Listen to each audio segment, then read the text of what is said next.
Mid-century modern design has experienced a resurgence in popularity over recent decades, with many homeowners and designers drawing inspiration from its aesthetic design. However, recent shifts suggest that this aesthetic may have begun to lose some of its charm among those seeking antique and vintage furnishings. That raises the question as to why this staple of 21st century decor now suddenly seems to be falling out of favor. Well, the Ashford Institute of Antiques has just released an article on that very topic. So in this episode of Antique Acquisitions, I'd like to go over that article with you, along with a brief discussion of some history and characteristics of the timeless mid-century modern aesthetic.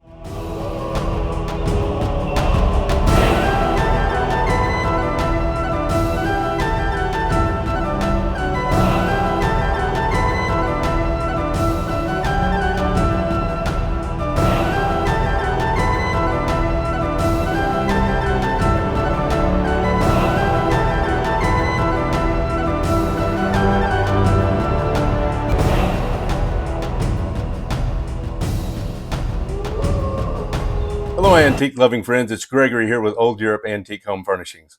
Today I want to talk to you about the rise, the resurgence, and the potentially diminishing popularity of the mid-century modern aesthetic. But before we talk about the potential demise of MCM, I'd like to discuss a brief history and some of its defining characteristics. Mid-century modern, often abbreviated as MCM, is an architectural, interior design, and furniture design style that emerged in the mid-20th century from just after World War II in the mid-1940s to the mid-1960s.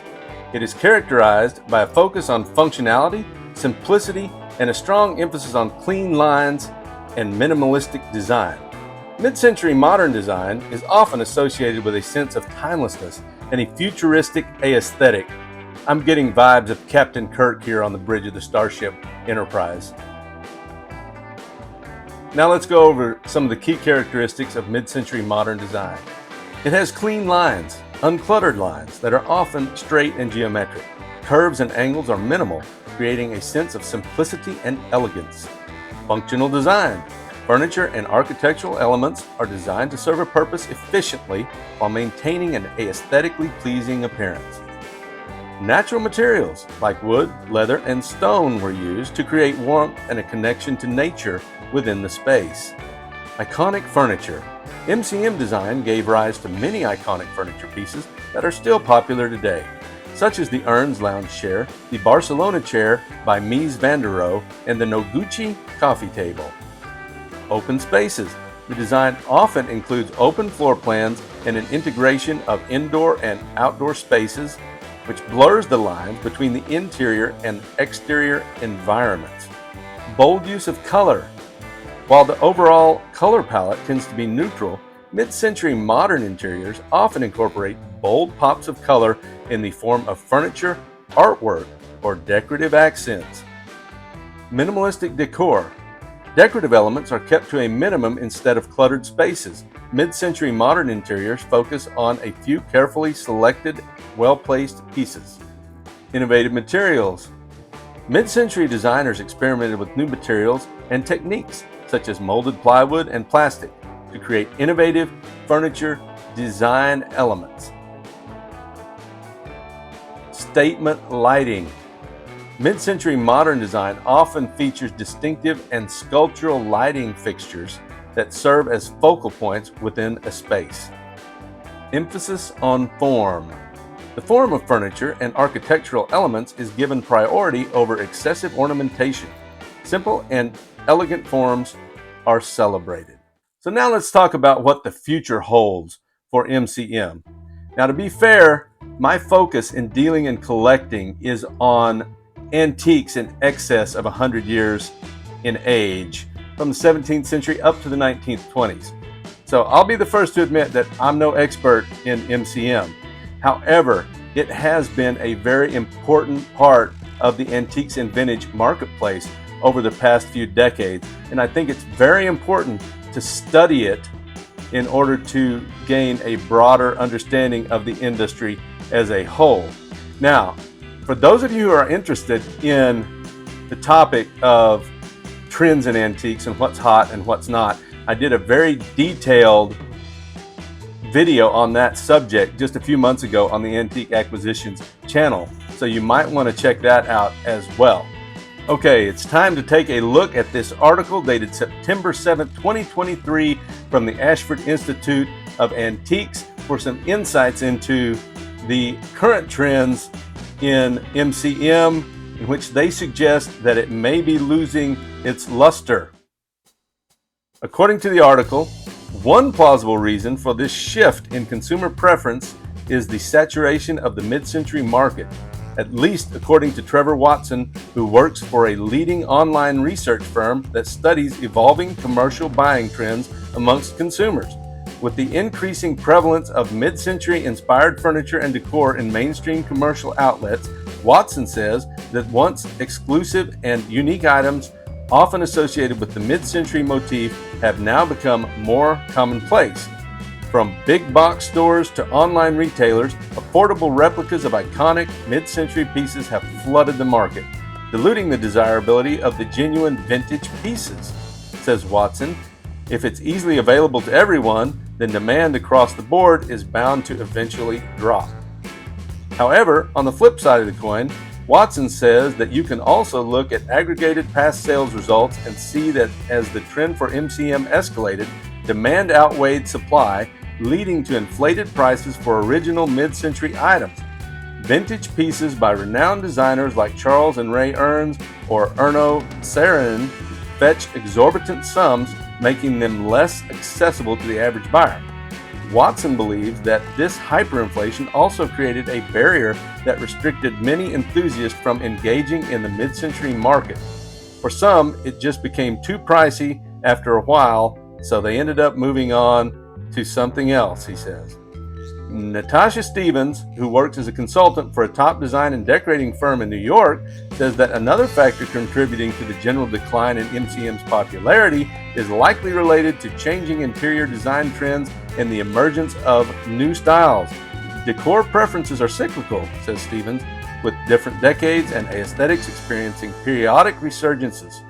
Stevens notes that in recent years, traditional designs, rustic and early American, plain and pine minimalism, along with bohemian styles, have all gained prominence within the decorative arts community, captivating the attention of buyers who are seeking a departure from just the mid-century look.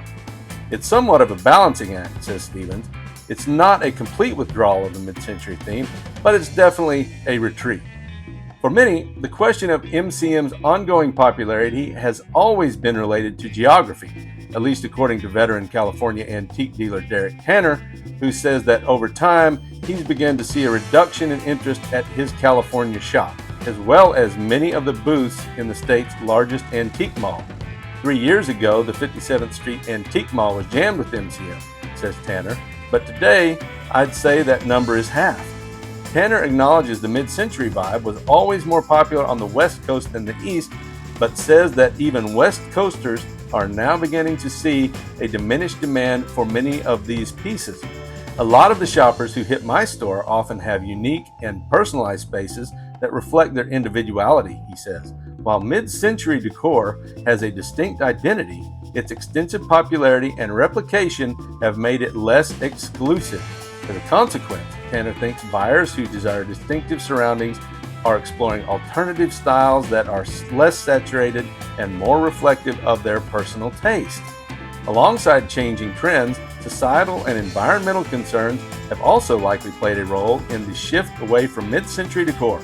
Janet Holloway, a millennial who operates 3 Etsy stores, thinks that her generation, who form a significant portion of today's buyers market, tend to prioritize sustainability and ethical consumerism over just outright style.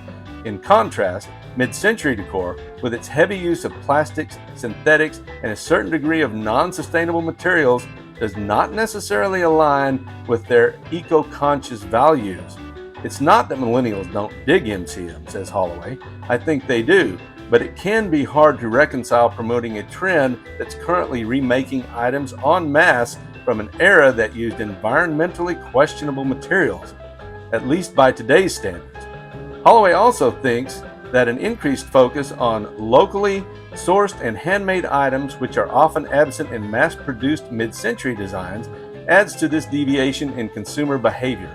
It's certainly not all millennials who feel this way, she says, but there has definitely been a perceptible shift from my clients away from the MCM-only mantra. Dara Marcheski, who's been selling vintage decor both online and off for over 20 years, thinks that it's not only a new environmental consciousness that's gripping today's buyers, but also the availability and access to new styles and periods. When I first started out in 2000, says Marcheski, mid-century was just becoming the rage. The internet wasn't at full steam yet, so it took longer for trends to take hold or change. However, Marcheski says that with the rise of online platforms and the ease of virtual shopping, buyers have now gained access to a broader range of vintage and antique styles than they ever had before. Consequently, their preferences have diversified and expanded beyond just mid-century modern, from Victorian furniture to industrial salvage. The options available to vintage enthusiasts today are far more plentiful, says Marcheski, which of course encourages them to explore other areas and aesthetics. From this, it would appear then that several leading factors may be contributing to the decline in popularity of mid-century decor among antique and vintage buyers. The saturation of the market, inflated prices, changing design trends, a desire for uniqueness, sustainability concerns, and increased access to alternative styles have likely all had some form of influence on this shift. As antique and vintage markets continue to evolve, however, new aesthetics will come to the forefront, and while mid-century modern decor might currently be experiencing a decline, it will only be a matter of time before it makes a comeback, especially when consumers once again begin seeking a return to a nostalgic and retro-inspired future. Okay, well that's what the Ashford Institute article had to say about the current trend in MCM. Now I will point out that the video that I posted on Antique Acquisitions YouTube channel a few months ago went on to suggest some other trends that are in fact emerging or were popular last year in 22 that seem to be continuing. So once again, it might not hurt to check out that video. And with that, I will wish you a great day. Please take the time to like this video and subscribe to the channel, because I will have a fantastic video coming up very soon comparing gold with antiques as a store of value and a way to transfer intergenerational wealth. So you're not going to want to miss that one. We'll see you next time.